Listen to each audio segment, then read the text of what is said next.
The winds of revolution are sweeping through Africa's Sahel region, and at the heart of this powerful change stands a 36-year-old soldier, Ibrahim Traoré, who is reshaping the future of the continent.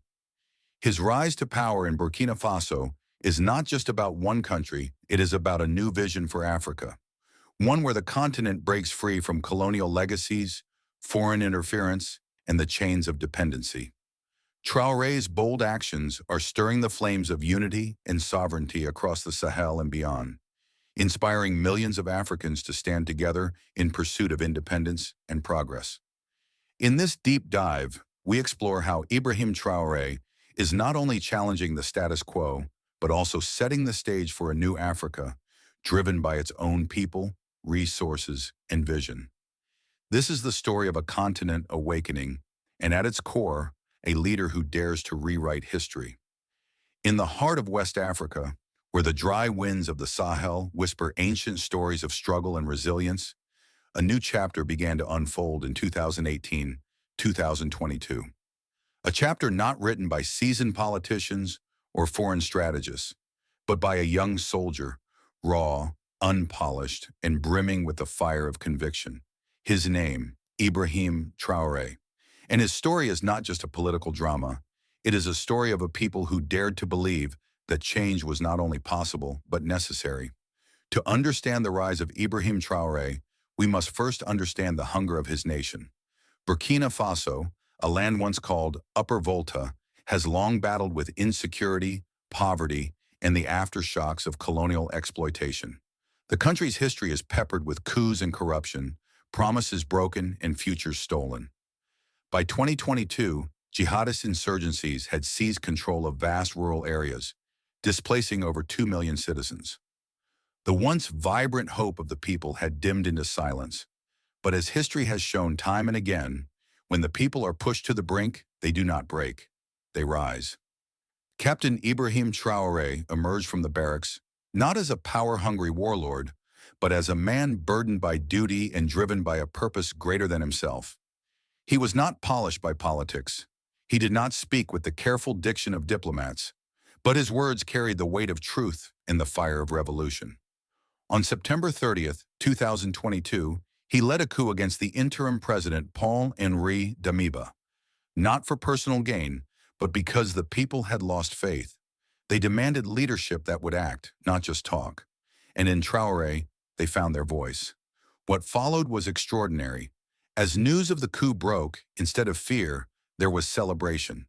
Thousands poured into the streets of Ouagadougou, not to riot, but to rejoice. They waved Burkinabe flags, held up portraits of Thomas Sankara, the legendary anti-imperialist revolutionary, and shouted slogans of liberation. To them, Traoré was not a usurper. He was a continuation of Sankara's dream, a dream that once promised dignity, self-reliance, and pride. A dream that was cut short by betrayal and bullets in 1987. Now that dream had a new bearer. What makes Traoré's rise so unique is not just the age at which he took power, the youngest head of state in the world at 34, but the spirit with which he embraced the moment. He rejected luxury, refused to move into the presidential palace, and donned his military uniform like a badge of purpose. He did not act like a ruler. He stood as a servant of the people, of justice, and of African dignity. In a time when so many leaders seek to rule from ivory towers, Traoré walked the streets, visited battlefronts, and faced danger alongside his troops. That right there is not politics. That is leadership. His rise is not a fluke. It is a flame, a spark that ignites hearts across the Sahel and beyond. Because in Ibrahim Traoré, millions see something deeper than a man. They see hope wrapped in courage, truth spoken through action, and a reminder that the youth of Africa are not the future, they are the now. This is not just the story of one man's ascent to power. It is the rebirth of a nation's will, the call of a continent that refuses to be broken. Before we can truly appreciate the courage of Ibrahim Traoré's mission, we must first understand the battlefield on which he fights. Not just the physical terrain, but the psychological and spiritual war raging across the Sahel. The Sahel is not merely a geographic region, it is a crucible, a stretch of African land caught between survival and collapse. between hope and horror. It is here, in this belt of dust and blood stretching from Senegal to Sudan, that Africa's soul has been under siege. For over a decade, the Sahel has become synonymous with terror. Jihadist groups, fueled by chaos and geopolitical neglect, have tightened their grip across Mali, Niger, and Burkina Faso. What began as isolated skirmishes in northern Mali in 2012 morphed into a regional inferno, spreading like wildfire across borders that now seem meaningless. These aren't just military conflicts, they are humanitarian disasters. Entire towns have been erased. Children have never stepped foot in a school. Families live in constant fear. Mothers bury their sons. Fathers disappear overnight.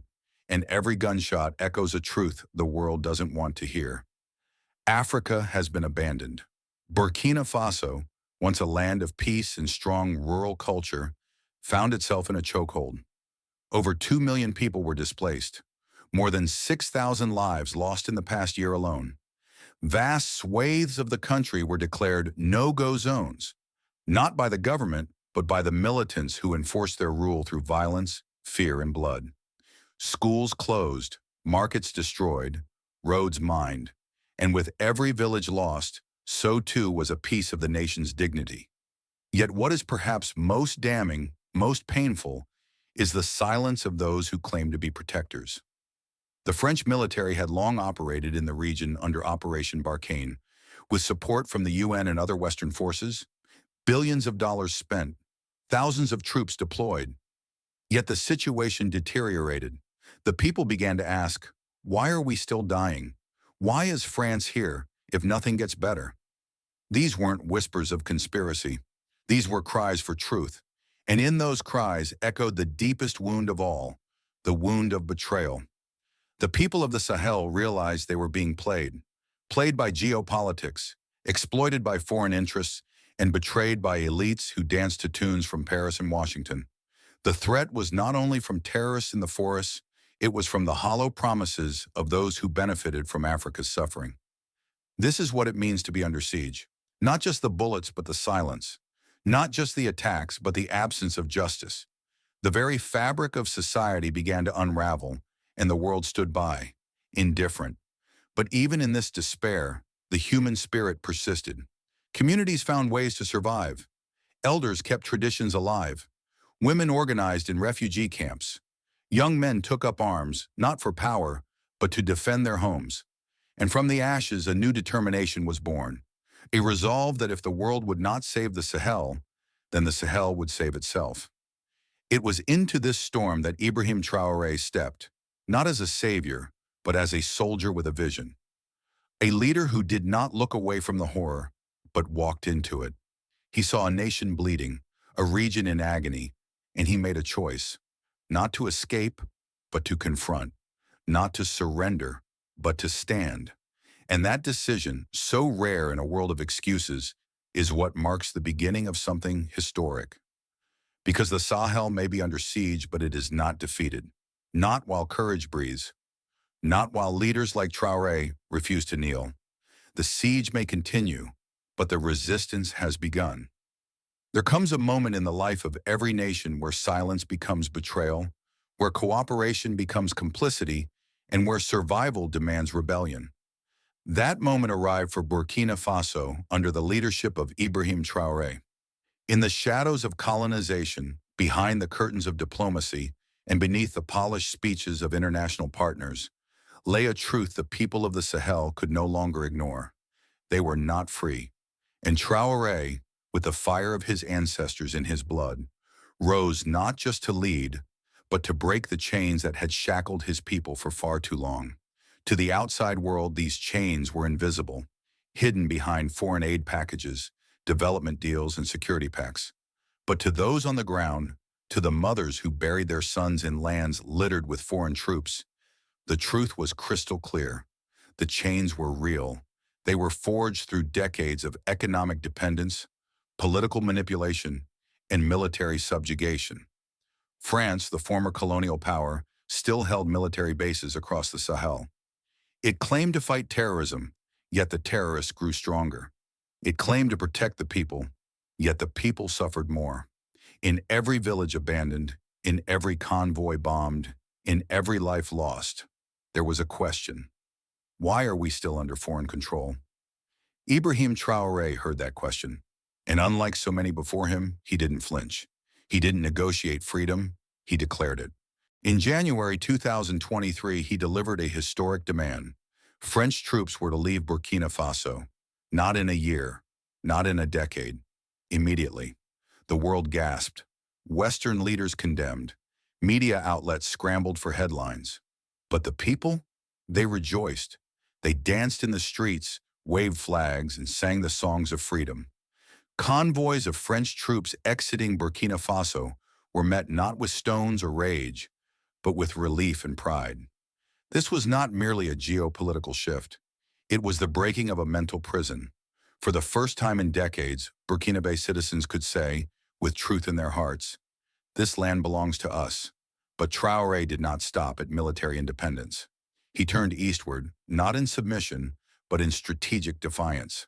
He forged new alliances with Russia, with Turkey, and with neighboring Sahelian states. He understood that rejecting one master without building solidarity would leave his people vulnerable. So he looked to form a coalition, not of conquest, but of self-reliance. He opened conversations with Mali and Niger, both of which had also expelled French troops. Together, they began to whisper a dream long forbidden, an African confederation built on dignity, not dependency. It wasn't about switching colonial patrons. It was about ending colonialism altogether, in form, in thought, and in policy. This is why Traoré's actions ignited not just political waves, but spiritual ones. Young Africans across the continent watched and saw themselves, not as victims of history, but as authors of destiny. For the first time, the idea of true sovereignty wasn't just academic. It was active, it was happening, and it was unapologetic. Yes, there were risks. Critics screamed of isolation, economic fallout, and rising tensions. But revolutions are not made by the timid. Liberation does not come to those who wait for permission. It comes to those who fight through fear, push through fire, and believe in a dream greater than themselves. Traoré's Burkina Faso was no longer waiting to be saved. It had taken the first blow at the very chains that held Africa down for generations. The winds of the Sahel are changing. What once carried the dust of colonial conquest and the cries of fractured nations now carry something far more powerful: unity. For decades, the borders drawn by foreign hands kept Africans divided, confused, and controlled. But in the ashes of betrayal and the flames of resistance, a bold idea has emerged. It is no longer enough for one country to rise. The dream now is for a collective awakening, a powerful sovereign bloc born from the pain of the past and forged in the fire of purpose. And thus emerged a movement destined to rewrite Africa's future, the Alliance of Sahel States. It began with shared suffering. Mali, Niger, and Burkina Faso, three neighbors scarred by the same disease: terrorism, foreign interference, and economic dependency. Each of these nations had watched their soil soaked in blood while under the so-called protection of global powers. Each had hosted foreign troops, signed endless agreements, and waited patiently for the promised peace that never came. Instead, they were met with chaos, humiliation, and the slow erosion of their sovereignty. But in their darkest hour, they found each other. Under the bold leadership of Captain Ibrahim Traoré, Colonel Assimi Goïta of Mali, and General Abdourahmane Chiani of Niger, the vision began to crystallize. These were not the polished statesmen of past regimes. These were soldiers, revolutionaries, men of the people. They spoke with grit, not gloss. They acted with urgency, not bureaucracy. And in a world that looked down on them, they looked toward one another and said, "We are stronger together." The result? A historic pact in September 2023 that stunned the world. The Alliance of Sahel States, AES. This wasn't a ceremonial agreement for press releases. This was a commitment sealed with fire, an agreement to stand together militarily, economically, and politically. An oath that an attack on one would be considered an attack on all. A declaration that the Sahel would no longer be a playground for global powers, but a fortress for African dignity. The alliance represents a seismic shift in the geopolitical order of West Africa. For the first time, former French colonies have united, not under the banner of their colonizer, but under the flame of shared liberation. Military cooperation between AES members intensified. Borders became zones of strategic solidarity, not bureaucratic barriers. Intelligence was shared. Training was unified. Militias were confronted not in isolation, but as a force of three nations bound by destiny. Even more transformative is the vision these leaders hold for the future of their people. The AES is not just about defense, it's about independence. Plans are in motion for joint economic projects, alternative trade routes, and a regional currency to break free from the CFA franc, the last chain of monetary colonialism. Schools are being rebuilt with new curricula that teach African history, not just European conquest. Energy, agriculture, and digital infrastructure are being reimagined not for export, but for empowerment. Critics in the West were quick to scoff. They called it a block of juntas, dismissing it as authoritarian and unstable. But the people of the Sahel know better. They know that democracy without dignity is just decoration. They understand that a leader who stands with his people, who eats with his soldiers, who walks the dusty roads of his village without fear, that is a leader worth following. In Traoré, Goïta, and Chianti, they don't see dictators. They see defenders. And in the alliance of Sahel states, they see a shield. But this is more than a shield. It is a signal to Africa and the world that a new dawn is here. That unity is no longer a dream. It is a weapon. And with it, the Sahel is no longer a victim of global politics. It is becoming the architect of a new African order. The AES is not just an alliance of states. It is an alliance of hearts, of histories, of heroes. And it's only the beginning. In every revolution, there is both fire and friction, praise and protest, admiration and attack. Ibrahim Traoré, the young lion of Burkina Faso, is no exception.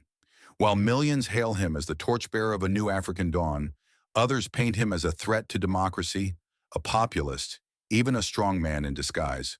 But to understand the full measure of Traoré, we must go beyond the headlines, beneath the criticism, and into the heart of the vision that drives him. Because what Traoré stands for is not merely a change in government. It is a fundamental redefinition of what leadership in Africa must mean in the 21st century. At the center of his vision is one unshakable belief. Africa must belong to Africans.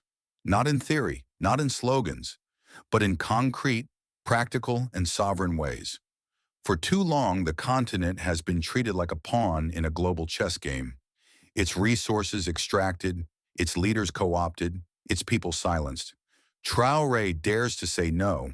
He dares to envision an Africa where youth are empowered, not dismissed, where local industries flourish, not just feed global markets, where education is decolonized and history is told from an African perspective, not through a colonial lens. He sees the youth not as a demographic burden, but as Africa's most valuable army, not in war, but in rebuilding. He has spoken about the need to invest in young minds, to create a new class of engineers, thinkers, farmers, builders, and protectors who no longer look to Paris, Washington, or Beijing for answers. We must produce what we consume and consume what we produce, he declared, a phrase that echoes the ideals of Thomas Sankara, whose spirit clearly lives on in Traoré's mission. This is Pan-Africanism reawakened, not as an intellectual exercise, but as a blueprint for survival. But no vision goes unchallenged. Western media, political analysts, and international NGOs have not been kind. They criticize his rise to power through a coup, question his democratic credentials, and warn of authoritarianism cloaked in nationalism. They raise concerns about press freedom, judicial independence, and the postponement of elections. And to be fair, these questions matter. Democracy is not a luxury, it is a necessity, and real freedom cannot exist without accountability.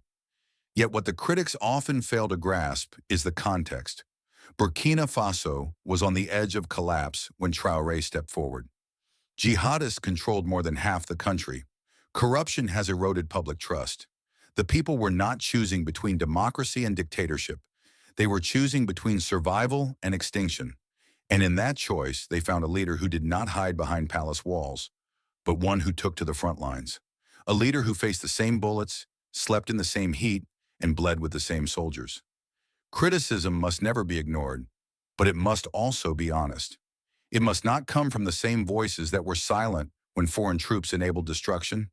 It must not come from those who praise puppet governments while children starved and militants advanced. If we are to critique Traoré, let us do so with the full truth in hand, not half-truths shaped by colonial nostalgia or political bias. The truth is this: Traoré's vision is disruptive because it challenges everything the post-colonial order was built upon. He dares to question the legitimacy of Western involvement in African affairs. He refuses to allow foreign interests to dictate national priorities.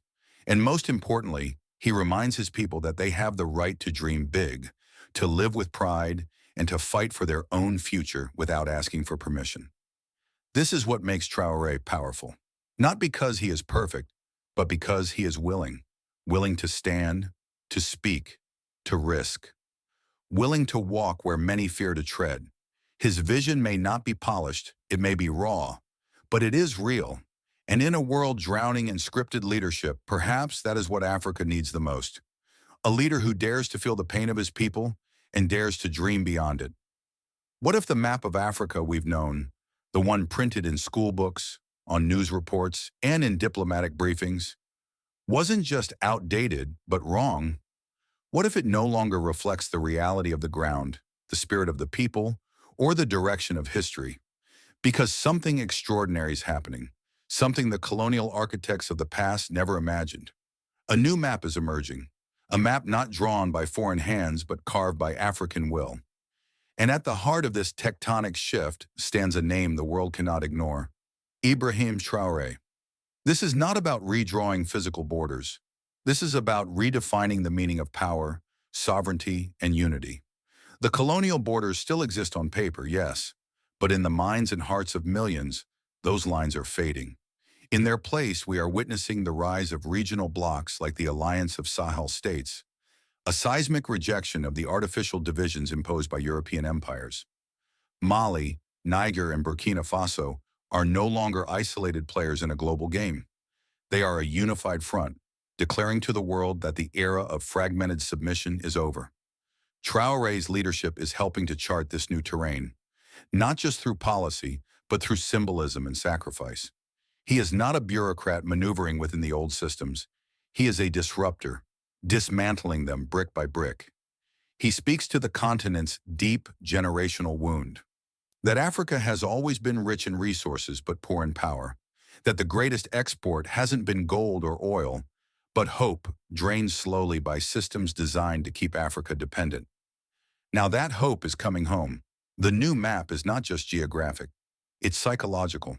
It's the end of the belief that salvation lies in Europe's promises or America's aid. It's the birth of a belief that Africa can and must save itself. It's seen in the youth of Ouagadougou wearing shirts of Sankara, not Gucci. It's heard in the drums of Niamey, in the chants of Bamako, where young people proclaim, "L'Afrique ou rien," Africa or nothing. It's in the tears of elders who never thought they'd live to see a leader say no to Paris and yes to Pan-Africanism. This is about economic liberation too. The CFA franc, once a symbol of French control, is now being openly rejected. Talks of new currencies, of independent financial systems, are no longer whispers. They're policy discussions. Africa is no longer satisfied with being the world's raw material warehouse. It wants to produce, refine, innovate, and export on its own terms. From agriculture to tech, from solar energy to military manufacturing, the new map envisions Africa as a powerhouse, not a pawn. But perhaps the most revolutionary aspect of this new African identity is its spiritual dimension. Traoré has rekindled something sacred, a sense of self-worth that goes beyond GDP, beyond politics. He's reminded the continent that it was once the cradle of civilization, and can be so again. He's not alone in this, but he's a lightning rod for the movement. Every speech, every decision, every bold act is a signal to the rest of the continent. You do not need permission to be free. Of course, the road is long. There will be pushback, sanctions, smear campaigns, even threats of intervention. But the old playbook doesn't work anymore. Because this is not just a political movement, it is a continental awakening. And once a people wake up, they don't go back to sleep. As the winds of change continue to sweep through the Sahel, Ibrahim Traoré's vision stands as a beacon for Africa's future. His leadership marks the beginning of a powerful transformation, where African nations no longer wait for permission to rise, but instead stand united, confident, and sovereign. The battle for freedom, unity, and self-determination is only just beginning. But one thing is clear: Africa's destiny will be shaped by Africans themselves. As Traoré leads Burkina Faso towards independence from foreign influence, his actions echo across the continent, sparking hope and inspiring change. This is a turning point, not just for the Sahel, but for the entire continent. Africa's time has come,